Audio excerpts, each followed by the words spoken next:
आदाब सामीन ए Akashvani the Srinagar station है 4:20 होए न पहाड़ी खबरां दा बुलेटिन किन के हाजिर हमें परवेज़ मानूस पहले इस वेले तिकर दियां खास खबरों पर एक नज़र। वज़ीर खारजा एस शंकर सुन आख्या है कि नवी दिल्ली की गवांडियां दी तरफों होने वाली दहशतगर्दी के खिलाफ दफा दा पूरा हक है हासिल। ग्राईं तरक्की दे मरकजी वजीर शिवराज सिंह चौहान के मुताबिक भारत जी राम जी एक्ट दी वज़ीर आज़म दी गति शक्ति पहल नाल जोड़ के मुवस्सर बनाया जासीगा। क्राइम ब्रांच श्रीनगर सुन स्पैशल जज एंटी करप्शन बारामूला की अदालत विच 108 मुलजमां के खिलाफ किया चालान पेश। और वज़ीर आला उमर अब्दुल्ला सुन कश्तवाड़ विच अग दी वारदात उपर किया इजहार अफसोस दा इजहार। उन खबरां तफसील नाल। वज़ीर खारजा एस शंकर सुन आख्या कि भारत दहशतगर्दी नाल अपने दिफा दा हक इस्तेमाल करसीगा और कोई भी इसकी तय नहीं कर सकता कि भारत अपना दिफा किस तरह करसी। चेन्नई विच IIT मद्रास दे टेक्नो इंटरटेनमेंट फेस्ट शास्त्र 2026 की इफ्तिताई तकरीब की खिताब करदियां उन्होंने सुन आख्या कि भारत अपनी हिफाजत वास्ते इकदाम करसीगा। वज़ीर खारजा सुन भारत दिए गवांडी मुल्कों थी मुतल्लक पॉलिसी को उजागर करदियां आख्या इस गल पर जोर दिता कि नवी दिल्ली की गवांडियां दी तरफों होने वाली दहशतगर्दी के खिलाफ अपने दिफा दा पूरा हक हासिल है। उन्होंने सुन आख्या कि लगातार सरहद पार थी दहशतगर्दी दी गैर सगाली दे अमल के नुकसान पहुंचानी है और पानी दी बंड जे फायदे की भी बेमानी बनाती है किया कि ताउन और तशद्दुद एक साथ नहीं चल सकते। उन राम जी स्कीम थी मुतल्लक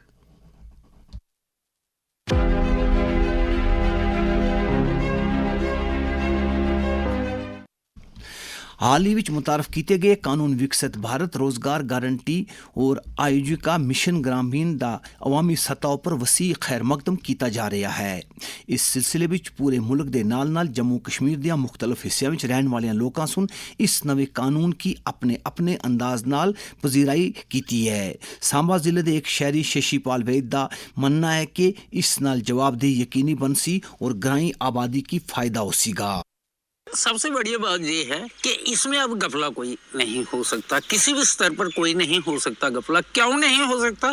क्योंकि इसमें EKYC लेकर किया गया है, अंगूठा लगवाकर जो है उसका सारा वेरिफिकेशन होती है कि 1% भी गफला नहीं। पारदर्शिता इसका मेन है। जहां पारदर्शिता हो, जहां पर ज्यादा दिन काम मिले, तो वो बिल जो है नेचुरली भारत को विकास की तरफ ले जाएगा।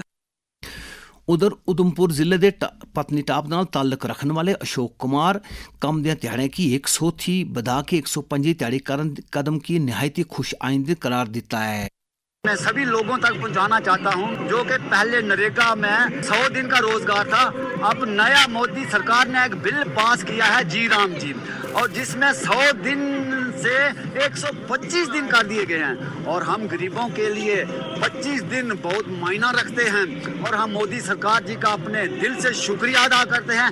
ऐसे ही नए नए बिल पास होते रहें और गरीबों के लिए मोदी जी ने आज तक बहुत कुछ किया है। ग्रामीण तरक्की के मरकजी वजीर शिवराज सिंह चौहान सुन आख्या कि विकसित भारत जी राम जी बिल की वजीर आजम की गति शक्ति पहल नाल जोड़िया गया है ताकि इसकी मौसर बनाया जा सके। इस बिल में हमने प्रावधान किया 100 दिन नहीं 125 दिन रोजगार की गारंटी। इसमें प्रावधान किया कि मजदूरी भी देंगे लेकिन उससे गांव की तस्वीर भी बदल के मानेंगे, विकास के काम गांव में होंगे। इसको गांव के विकास से जोड़ दिया कि पैसा है, रोजगार मिलेगा लेकिन उस रोजगार से काम भी होगा और काम गांव की तस्वीर बदलेगा। स्कूल हो, सड़कें हो, नाली हो, पुल पुलिया हो, अरे हम तो खेत की सड़कें भी बनाएंगे।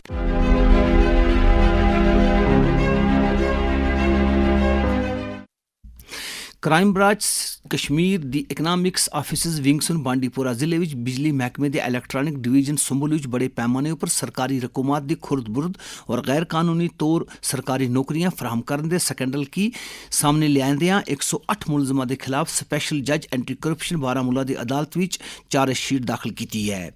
मुलजमां विच 15 एग्जीक्यूटिव इंजीनियर, 6 असिस्टेंट अकाउंट्स अफसर, 1 accounts assistant, 6 head assistant, 4 senior assistant, 4 junior assistant और 1 भारत अली शामिल है। ये सारे मुलाजमीन पहले इलैक्ट्रॉनिक डिवीजन सुंबल भी तैनात रहे हैं। चार्जशीट भी जम्मू कश्मीर बैंक सुंबल सोनावारी दे ब्रांच के 25 अफसर और एहलकारां के अलावा बिजली महकमे विच फराड करके तैनात किए गए 46 बंदियां दे नां भी शामिल हैं। उधर पुंछ जिले विच गुरसाई इलाके विच पाकिस्तान विच मुकीम टेलर हैंडलर रफीक नायक उर्फ सुल्तान दी गैर मुनकुला जायदाद की अटैच किया है। पुलिस उधमपुर विच टिकरी दे मुकाम उपर मामूल दी चैकिंग दे दौरान उधमपुर दे सनी कुमार नां दे शख्स दी 5.30 ग्राम दी हीरोइन बरामद करन दे बाद गिरफ्तार किया है। इस दौरान BSF बांग्लादेश दे एक बाशिंदे जिस दी पछाण शरीफुल इस्लाम बुनाया दे तौर पर की है कि जम्मू दे गंजसू इलाके विच बैन अकवामी सरहद दे नेड़े पकड़िया है और इसकी बॉर्डर पुलिस पोस्ट गंजसू दे हवाले किया है। इस सिलसिले विच मजीद पूछताछ जारी है। समाज विच खुशहाली और लोगों के विचकार यकसानियत की यकीनी बनाने वास्ते जरूरतमंद बंदियां दी मदद करना इंसानियत दा तकाजा है। वज़ीर आज़म नरेंद्र मोदी दा सनेहा। साथियों, इसी गरीबी ने मुझे जीवन भर के सबक दिए। इसी गरीबी को दूर करने की प्रेरणा हमारी सरकार की योजनाओं को स्वरूप दिया।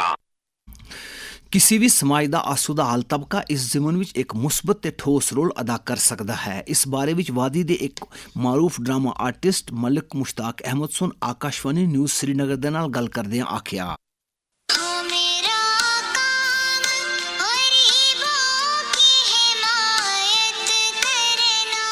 हमारी बहुत सारी जिम्मेदारियां हैं। मुस्तहक हो, गरीब हो, मिस्कीन हो, यतीम हो, हमें उनका ख्याल रखना चाहिए। इसका सिला दुनिया में नहीं लेना है, ये सब आखिरत में मिलेगा। क्योंकि यहाँ पे जो भी इंसान आता है वो एक मकसद लेके आता है। हमें दौलत इसलिए नहीं दी जाती है कि हम उसमें अपने ऐशो आराम मतलब जिंदगी का जो भी मकसद है वो पूरा करें। नहीं, हमें देखना है कि हमारे हमसाया, हमारे रिश्तेदार, हमारे दोस्त, हमारे बच्चे, हम इन सब को देखना है। तो इसलिए हर एक को चाहिए कि वो हमदर्द बने इन लोगों का।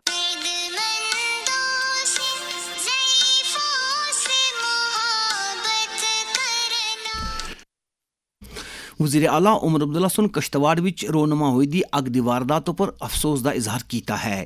वज़ीर आला सुन जिला इंतजामिया की मुतासरीन दी फौरी राहत रसानी वास्ते इकदाम करन दी हदायत दी है। ये गल काबिल जिक्र है कि अग दी इस वारदात विच लाखां रुपए की मालियत दी जायदाद के नुकसान पुजा है और कई कुनबे मुतासर हुए हैं। वज़ीर आला उमर अब्दुल्ला सुन आखिया कि जम्मू कश्मीर बिजली फीस दियां कीमतां विच कोई तब्दीली नहीं लाई गई दी है। एक सोशल मीडिया पोस्ट विच उन्होंने सुन आखिया कि सरकार लोगों की फलाह बहबूद वास्ते वादाबंद है। पुलिस सुन शुपियां विच वर्चुअल प्राइवेट नेटवर्क VPN का गैर कानूनी इस्तेमाल करने की पादाश विच 15 बंदियां के खिलाफ कार्रवाई शुरू की है। इस दौरान पुलिस सुन जिले विच गैर कानूनी कानकनी विच इस्तेमाल किए जाने वाले एक टिप्पर और एक JCB की जब्त किया है। इस मामले में 2 FIR दर्ज किए गए हैं। मनशात के कारोबार के खिलाफ अपनी कार्रवाई जारी रखदियां पुलिस सुन NDPS एक्ट के तहत बटमालू श्रीनगर की रहने वाली तमन्ना अशरफ नां दी एक औरत ड्रग स्मगलर के गिरफ्तार किया है। पुलिस के मुताबिक मरकूजा औरतों 7 किलोग्राम चरस कोरियर के जरिए बम्बे भेजने का मनसूबा बनाया सा। पेट्रोलियम और कुदरती गैस की वजारत सुन वजाहत की है कि घरेलू सार्फिन वास्ते LPG सिलेंडर दी कीमतों में कोई तब्दीली नहीं की गई। वजारत की तरफों यह वजाहत मीडिया के बाज़ हल्कियां विच आने वाली इस खबर के तनाजर में सामने आई है कि कमर्शियल LPG सिलेंडर की कीमत 111 रुपये का वादा किया गया है।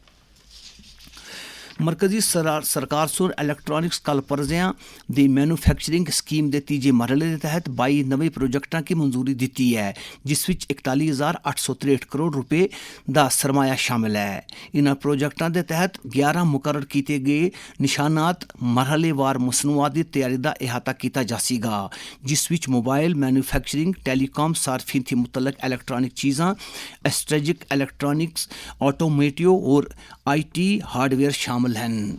अखीर विच खास खबरां एक बार फिर। वज़ीर खारजा S जयशंकर सुन आख्या कि नवी दिल्ली की गवांडियां की तरफों होने वाली दहशतगर्दी के खिलाफ दफा का पूरा हक है हासिल। ग्रामीण तरक्की के मरकजी वजीर शिवराज सिंह चौहान के मुताबिक भारत जी राम जी एक्ट की वज़ीर आज़म की गतिशील पहल के नाल जोड़न नाल बनाया जासी मुअस्सर। क्राइम ब्रांच कश्मीर सुन स्पैशल जज एंटी करप्शन बारामूला दी अदालत विच 108 मुलजमां दे चलान कीता पेश और वजीर आला उमर अब्दुल्ला सुन किश्तवाड़ विच अग दी वारदात पर कीता अफसोस दा इजहार। इस दे नाल भारी खबरां दा एह बुलेटिन मुकदा है। दियो इजाजत, अल्लाह बेली।